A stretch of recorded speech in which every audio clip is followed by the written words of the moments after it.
Bien, queridos hermanos, tenemos esta mañana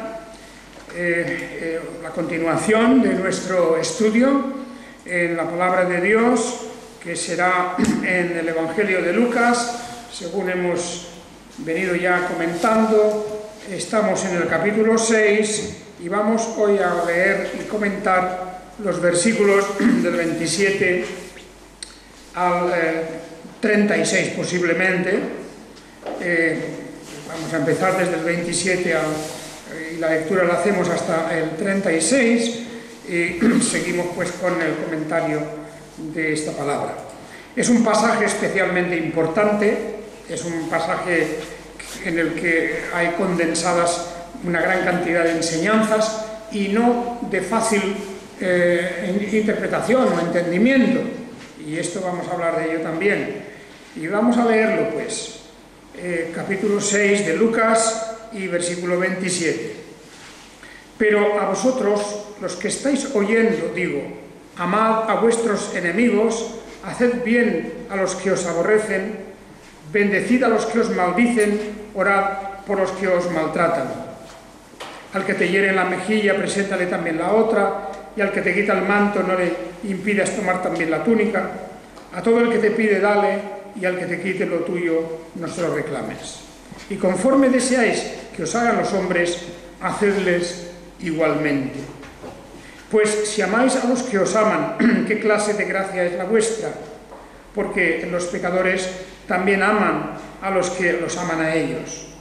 Y si hacéis bien a los que os hacen bien, ¿qué clase de gracia es la vuestra? También los pecadores hacen lo mismo. Y si prestáis a aquellos de quienes esperáis recibir, ¿qué clase de gracia es la vuestra? También los pecadores dan prestado a los pecadores para recuperar lo mismo. Más bien, amad a vuestros enemigos y haced bien, y dad prestado, no esperando nada, y vuestro galardón será grande, y seréis hijos del Altísimo, porque Él es bondadoso hacia los ingratos y malvados. Sed misericordiosos como vuestro Padre es misericordioso. Hasta aquí pues la palabra del Señor. Bien, queridos hermanos, este es un pasaje dentro de la enseñanza del Señor, dentro de aquello que está en otros evangelios también, y que tenemos en lugares paralelos, y es una parte también de lo que es el Sermón de la Montaña en realidad, porque tenemos ahí partes, al menos textos, que aparecen igualmente en el lugar del Sermón de la Montaña, en la versión más completa del capítulo 5.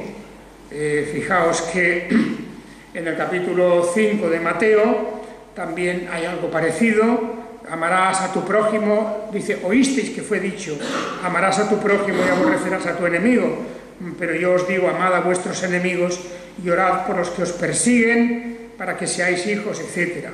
Y bueno, hay unas cuantas cosas más en el Sermón del Monte de Mateo, de capítulo 5, por ejemplo, en el versículo 46 dice, porque si amáis a los que os aman, ¿qué galardón tenéis? ¿Acaso no hacen también lo mismo los publicanos? Y si solo saludáis a vuestros hermanos, ¿qué hacéis de más? ¿Acaso no hacen también así los gentiles? Vosotros podéis ser perfectos como vuestro Padre Celestial es perfecto. Bien, como digo, este es un pasaje particularmente difícil en la práctica y también en la teoría, en el sentido de que incluso la interpretación del mismo, la lectura literal, es decir, la lectura, digamos, directa, no es que no se entienda, sí que se entiende, todos lo entendemos. Tal vez el problema es que se entiende demasiado, se entiende muy claro lo que aquí dice, pero claro, también hemos de comprender que las Escrituras necesitan su explicación, porque evidentemente sabemos que ciertas interpretaciones, sobre todo cuando son literales, al pie de la letra, pues pueden llevar a situaciones incluso contrarias a lo que la Escritura misma nos dice.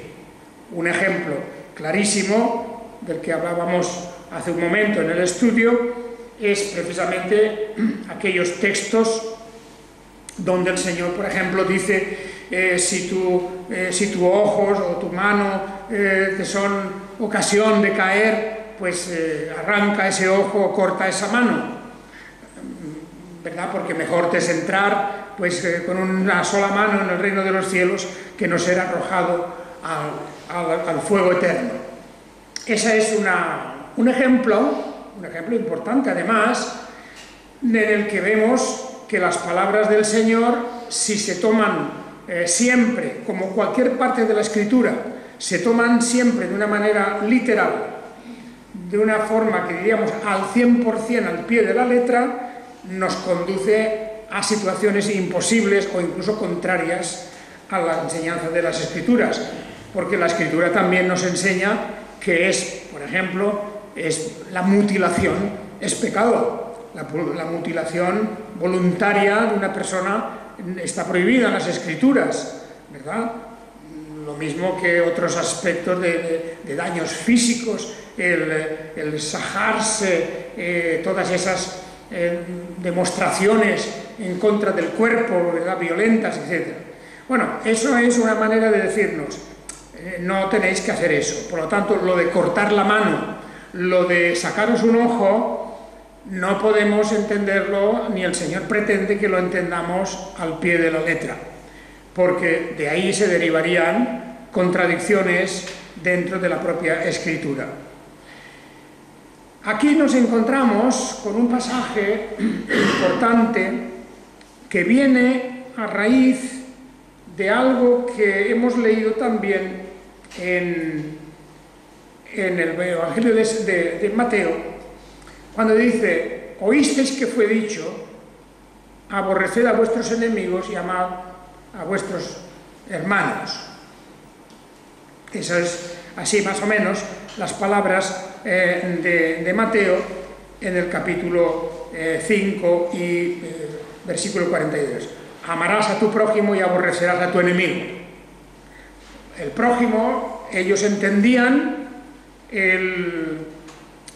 la persona que era de Israel, el que era de la misma religión, de la misma raza, etcétera, era, digamos, los amigos. Y eso de que aborrecerás a tu enemigo, eso no está escrito en la palabra de Dios, no está escrito, pero se decía. Por eso dice, fijaos, en Mateo 5:43 dice: oísteis que fue dicho, que fue dicho. No dice, está escrito. No. Era un dicho, era una interpretación, era una tradición que los mismos rabinos habían ido extendiendo, y según eso solamente se podía amar al prójimo, pero al enemigo había que aborrecerlo. Bueno, esa es la interpretación que nos encontramos en la sociedad y en el mundo en el que el Señor Jesús se está moviendo. Esa era la mentalidad de ellos, que había que amar al prójimo, al que era igual que uno mismo, de la misma fe, de la misma cultura, de la misma lengua, todo eso, pero al otro hay que aborrecerlo, porque prójimo para ellos solamente eran los buenos, diríamos, los afines, los que eran igual. La Biblia no nos dice eso. Es más, si vamos a mirar un texto que es importante, ya en el Antiguo Testamento, en el libro de Levítico, vemos que hay una enseñanza que es una enseñanza diferente y opuesta a esa interpretación que daban los propios rabinos judíos. En el capítulo 19 de Levítico y en el versículo 18 dice: no te vengarás ni guardarás rencor contra los hijos de tu pueblo, sino que amarás a tu prójimo como a ti mismo. Yo, Yahvé. No te vengarás. Es cierto, me diréis, que se está hablando aquí también siempre respecto a los propios, a los que son de tu pueblo. El versículo 17 también dice: no aborrecerás en tu corazón a tu hermano, reprenderás firmemente a tu prójimo para que no incurras en pecado por su causa. No te vengarás ni guardarás rencor. Sí, se refiere a los de su propio pueblo, pero en modo alguno en las Escrituras se favorece la idea de la venganza o del rencor. En el Nuevo Testamento leemos: no os venguéis vosotros mismos, amados míos, dad lugar a la venganza, porque el Señor dice: yo pagaré, yo pagaré. La idea de la venganza, del odio, del rencor o aborrecimiento a cualquier persona en la Escritura no aparece, no está. Muchos piensan, dicen, en el Antiguo Testamento se fomenta el odio o el rencor. No es así. Lo que hay en el Antiguo Testamento, y es duro, ciertamente, es la ejecución de la justicia, según la interpretación divina. La justicia de Dios requiere muchas veces, requiere siempre el castigo, y según el delito, así es el castigo. En esa regla que muchos no entienden, del ojo por ojo y diente por diente, que no es una regla de venganza, no es una regla de venganza. La ley llamada del talión, la ley del talión no es una ley de venganza, ni de odio. Eso es simplemente una aplicación de la justicia. No se le puede castigar a una persona más de lo que ha hecho. Y por eso es el ojo por ojo. No se puede arrancar dos ojos por un ojo. Eso es una manera gráfica, si queréis. No se ejecutaba de esa forma. No es que se arrancaran los ojos en el castigo de los delitos, pero sí que se pone una proporción y una equidad, una balanza. Tiene que haber tanto castigo como el delito lo requiera. Era la justicia. Aquí también lo que nos encontramos en Mateo, lo que nos encontramos en Lucas, es una cuestión también de justicia, de cómo se debe operar y actuar en la justicia. Y lo que nos dice, lo primero de todo, es que la venganza, el odio y el rencor no deben anidar en el corazón del cristiano. Y es entonces cuando, con esa idea que debemos tener en mente, vamos a Lucas capítulo 6 y nos encontramos con esos textos que ponen a prueba también nuestra disposición de amar al prójimo. El Señor aquí dice una cosa muy clara, y es que si solamente amamos a los que nos aman, pues no hacemos más que cualquier gentil, cualquier persona incrédula. Eso es fácil de comprender y eso todos nosotros lo creo que no tenemos dificultad alguna para asumir eso, aunque en la práctica y en la realidad siempre tendremos una lucha, porque nuestra tendencia, y eso es una parte de nuestro egoísmo y de una parte de lo que afecta la caída y el pecado original en nosotros, la tendencia, digo, es que amemos más al que más nos ama. Eso es algo casi lógico y nos pasa a todos y no debemos de ocultarlo, porque yo creo que nadie puede ocultar una cosa tan simple. Amamos y tendemos a amar más a quien más nos ama. Y así puede haber una escala hacia abajo de cuanto menos nos ama una persona, posiblemente menos la vamos a amar nosotros también. O al menos esa lógica funciona muchísimas veces. Es casi lo normal. Lo raro es lo contrario.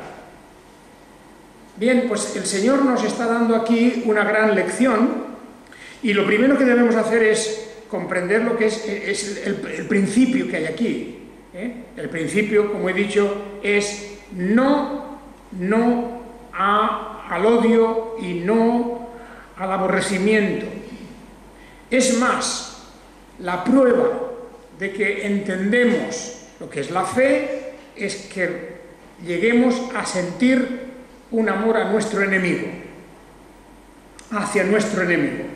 Esto es algo difícil, incluso el hacer bien al que a uno le aborrece, también es difícil, tan difícil que solamente por la gracia de Dios podemos llegar hasta ese punto, incluso de bendecir a los que nos maldicen o de orar por los que nos maltratan.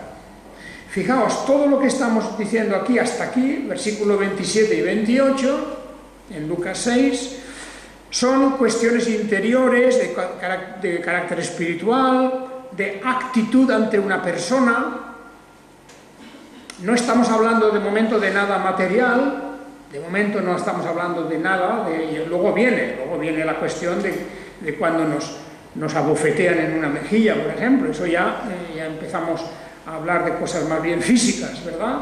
Pero de momento el principio lo podemos entender, lo podemos asumir, y yo diría que como cristianos debemos de ser capaces de luchar contra los sentimientos contrarios, porque la naturaleza nuestra nos lleva a eso, a maldecir al que nos maldice, y nos lleva pues a que el que nos maltrata, pues bueno, podemos quedarnos pasivamente, pero no, lo de orar por alguien que nos maltrata es difícil, particularmente de una manera especial en los tiempos de persecución, cuando la Iglesia de Dios, los cristianos, han sido perseguidos, han sido masacrados muchas veces, han habido matanzas, encarcelamientos, etc.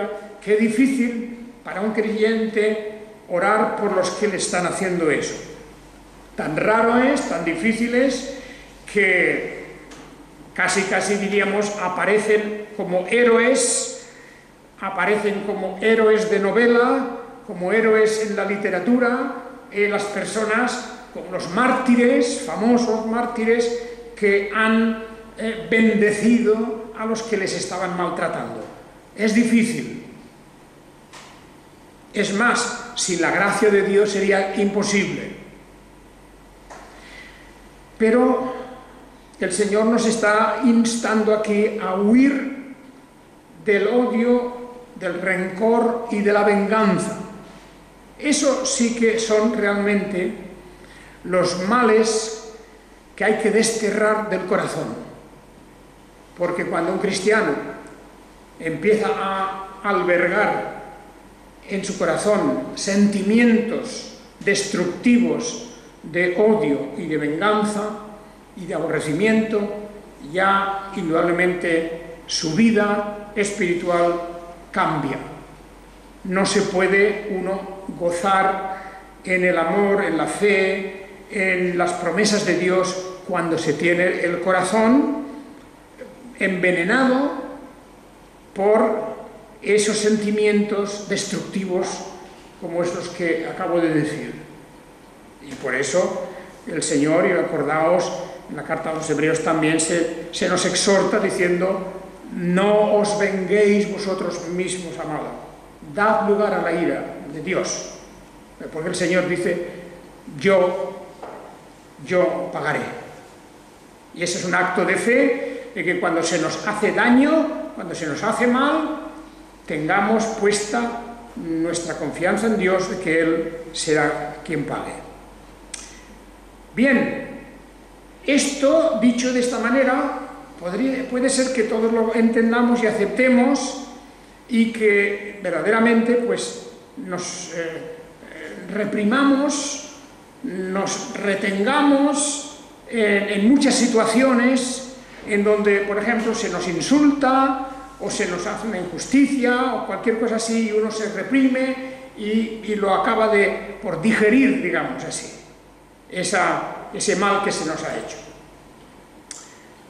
Pero luego viene algo más aquí, y aquí viene el conflicto, aquí viene el problema, porque si seguimos entendiendo al pie de la letra lo que dicen los versículos 29 y 30,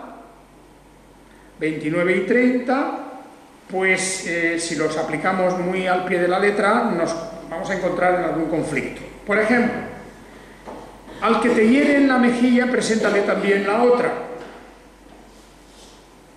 Bien, primera cuestión. ¿Esto es un mandamiento? ¿Es un mandamiento? Pues claro, la Biblia hemos de tomarla en sus diferentes aspectos de qué es lo que nos dice el Señor y cómo y por qué y cuál es la intensidad de la obligación de las palabras del Señor. ¿Es un mandamiento? Indudablemente, aunque está dicho de una forma imperativa, hemos de entender que mandamientos que gobiernen la vida del cristiano son los 10 mandamientos. Y eso es lo que tenemos por todos lados. Cuando alguien le pregunta al Señor, Señor, ¿qué haré para entrar en la vida eterna? Pues el Señor le dice, bueno, pues ya sabe los mandamientos. Y le empieza a hablar de los 10 mandamientos. Y mandamientos puramente, propiamente para el cristiano, no hay más que los 10 mandamientos, aunque de ahí se derivan otras cosas, de esos 10 mandamientos. Hemos de decir que no todo lo que está escrito en forma imperativa es un mandamiento, porque entonces arrancarse un ojo y cortarse una mano también sería un mandamiento, si lo tomamos al pie de la letra. Es decir, hemos de comprender cómo hay un estilo y una forma de escritura y una manera de expresarse en la palabra de Dios o en cualquier escrito que ha de entenderse de una manera figurada, de una forma que nos da una lección indirecta y que significa algo semejante a lo que se está diciendo, pero no al pie de la letra igual. Porque, repito, no se trata de arrancarse un ojo, ni de cortarse una mano, ni de hacer cosas semejantes como a veces leemos en las Escrituras, en los propios discursos del Señor Jesucristo. Por lo tanto, es importante que entendamos que la Biblia está escrita con unos estilos, con unas formas, con unas metáforas, con una serie de símiles, de varias figuras literarias que importa que las tengamos en cuenta. El herirse en la mejilla y presentar la otra no es un mandamiento. No es un mandamiento porque iría muy fuera de lo que leemos en otros lugares de la Biblia. Por ejemplo, la Biblia acepta, y la Biblia nos enseña, y el Nuevo Testamento, y el Señor Jesús, y los apóstoles, que una persona tiene unos derechos, y que el exigir esos derechos como persona, pues no es ningún mal, no es ningún pecado. Podemos y debemos exigir que se cumplan nuestros derechos. Acordaos la experiencia del apóstol Pablo, que fue azotado, que fue maltratado y que, bueno, al fin fue encarcelado. No hubo realmente un juicio propiamente y cuando él tiene ocasión, dice, habéis hecho esto contra la ley porque yo soy un ciudadano romano. Y no se puede hacer esto que habéis hecho conmigo a un ciudadano romano. Y por lo tanto, protesto y apelo contra eso, ¿verdad? Y él exhibe, ahí saca sus derechos. Tiene un derecho y lo exhibe. Físicamente él no se puede revolver en contra de aquel castigo, no va a utilizar violentamente la fuerza en contra, pero él exige que se cumpla la ley y que no se le maltrate de esa forma en que lo habían tratado. Indudablemente que ahí tenemos una lección importante, y eso os acordaréis que lo teníamos en el libro de los Hechos, ese pasaje, que siempre es interesante de recordar cómo el apóstol les contesta, los magistrados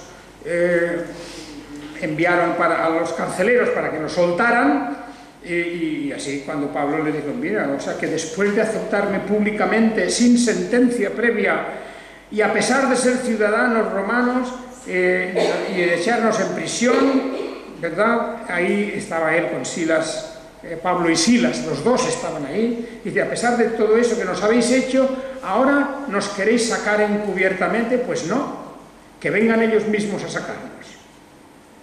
Exigió eso, que los magistrados fueran allí, claro, para enfrentarse a un hecho. Y los alguaciles refirieron a los magistrados estas palabras, y al oír que eran romanos, tuvieron temor. Entonces fueron y les suplicaron, y sacándolos les solicitaban que se fueran de la ciudad.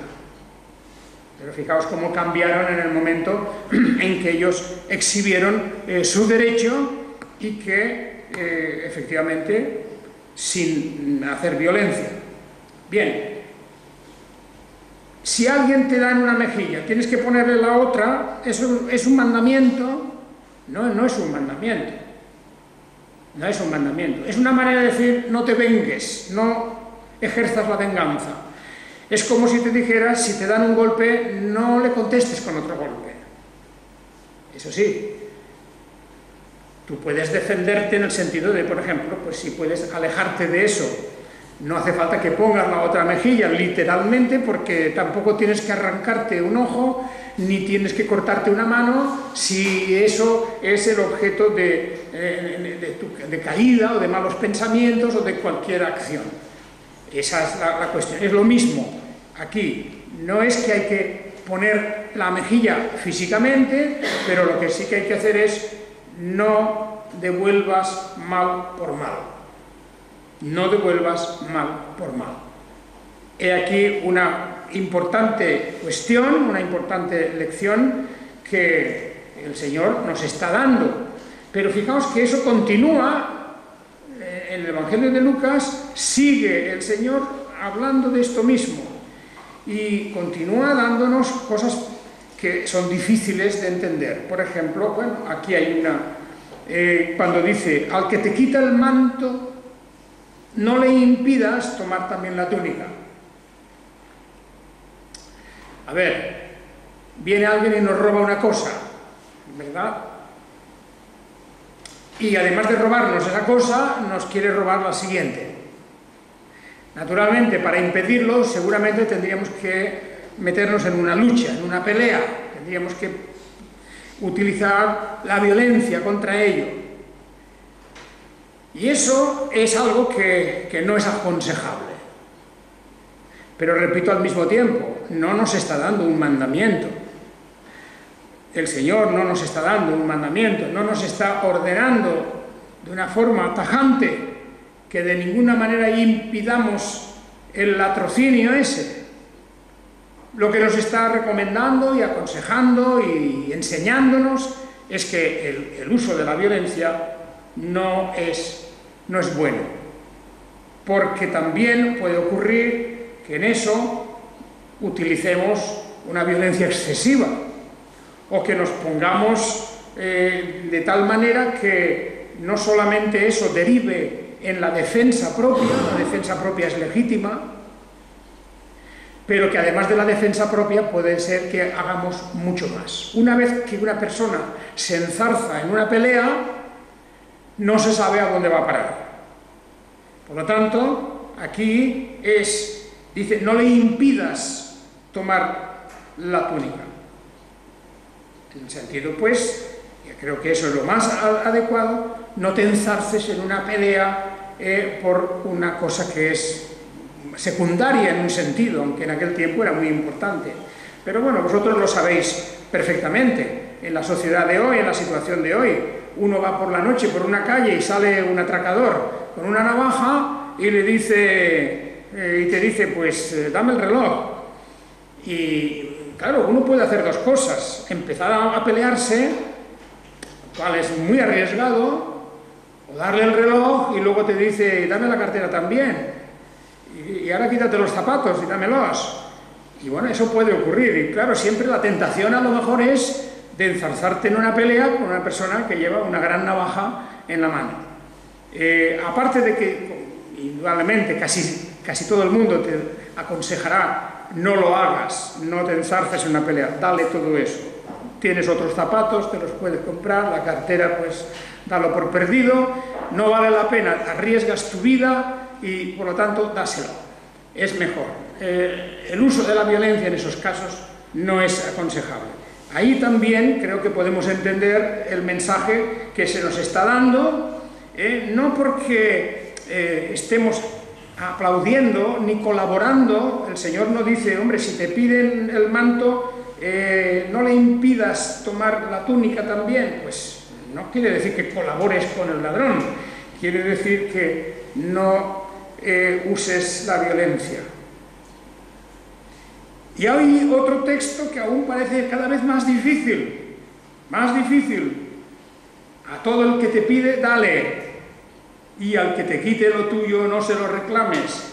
Qué difícil es esto, ¿verdad? Y si lo tomamos al pie de la letra, pues no podríamos ejercitar casi ningún derecho. Pues por ejemplo, si en el banco resulta que de la cuenta mía me han sacado una cosa injustamente, y a veces se equivocan o me cargan un recibo que no es mío, eso nos ha pasado un poco a todos, pues si tomáramos muy al pie de la letra ese texto, no podríamos ir a reclamar, ¿verdad? Porque dice, a todo el que te pide dale, y al que te quite lo tuyo no se lo reclames. Hombre, esa frase así vista, ya digo, nos impide todo, hasta ejercer cualquier acción legal. No se refiere aquí a esto, sino estamos hablando siempre que el odio y la violencia, y siempre que el rencor y el aborrecimiento, todo eso tiene que estar mezclado, o la venganza, porque hemos empezado hablando de esto que la palabra de Dios nos dice: amad a vuestros enemigos, haced bien a los que os aborrecen. Bien, hasta ahí estamos hablando de sentimientos. Pero si alguien me quita lo mío, no se lo voy a reclamar. Seguramente, si eso compromete el uso de la violencia, es posible que uno también pueda decir, lo doy por perdido. Siempre y cuando se refiera a entrar en una verdadera violencia física. Pero claro, la palabra de Dios es la misma ley, las mismas leyes del Antiguo Testamento dan lugar a que se haga justicia en las cosas. Y la justicia es la equidad, es el que cada uno tenga lo suyo, el dar a cada uno lo suyo. Eso es lo que es la justicia también, a cada uno lo suyo.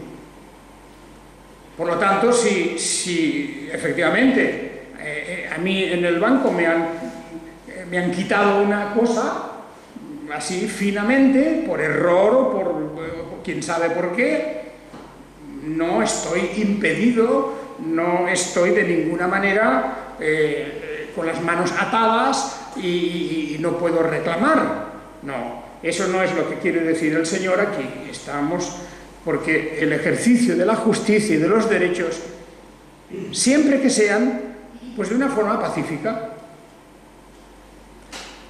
Pero claro, también es verdad que hay límites.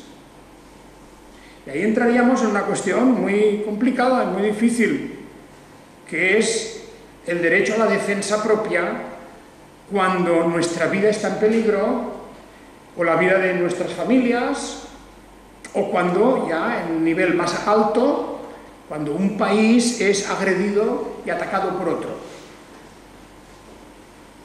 que es lo que llamamos las guerras justas, que a muchos no les gusta oír esa palabra, pero indudablemente que es así.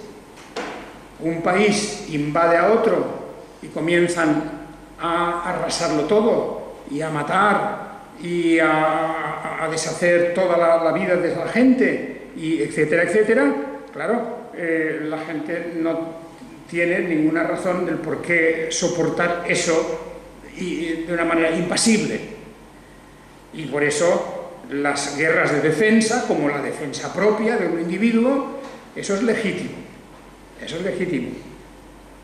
¿Por qué? Pues porque hemos de preservar un bien grande que Dios nos ha dado, que es la vida. Y cada uno tiene que defender su vida.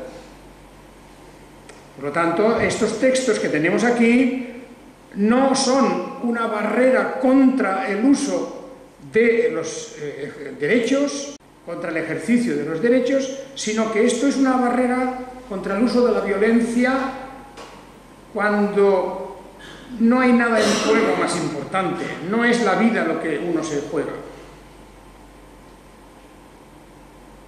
Y ahí tenemos una frase, claro, a todo el que te pide, dale.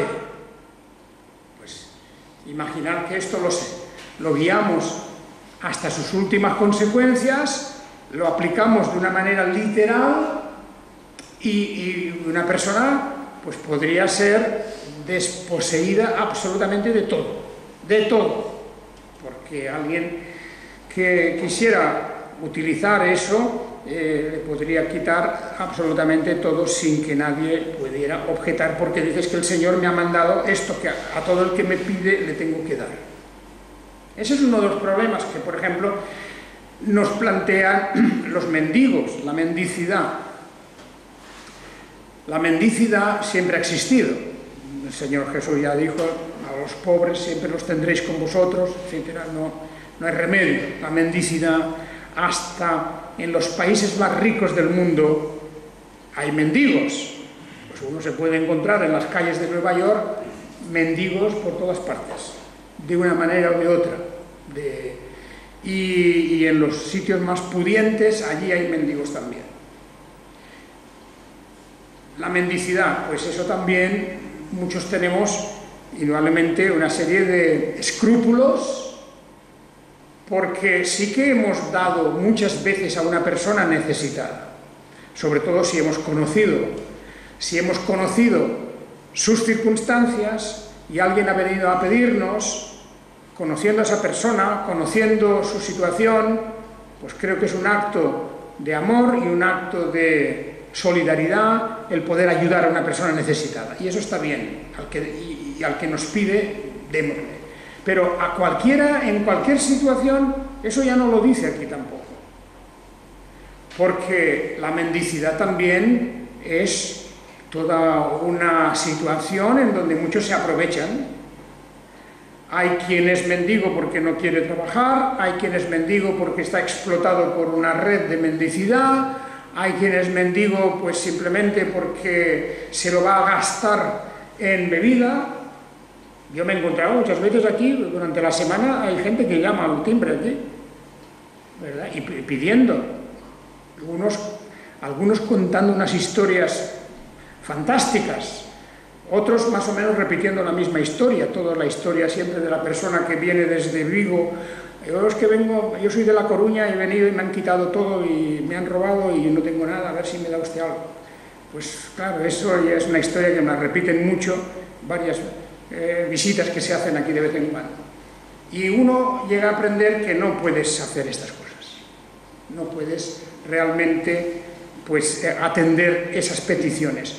O sea que a todo el que te pide, dale, será siempre y cuando tengamos la conciencia clara, primero que podamos hacerlo, y segundo, de que eso va a estar destinado a un buen fin. Pero cuando viene una persona claramente con señales de que es una persona alcohólica, persona que se gasta el dinero en el vino o en las drogas, yo no debo darle. Aquí dice a todo el que te pide. Bueno, pues eso, como siempre, las interpretaciones de esa palabra todo, ¿verdad? A todo el que sea justo, a todo el que sea necesario. Eso sí, hay que añadir eso, porque si no, estaríamos encerrados siempre en interpretaciones literales imposibles.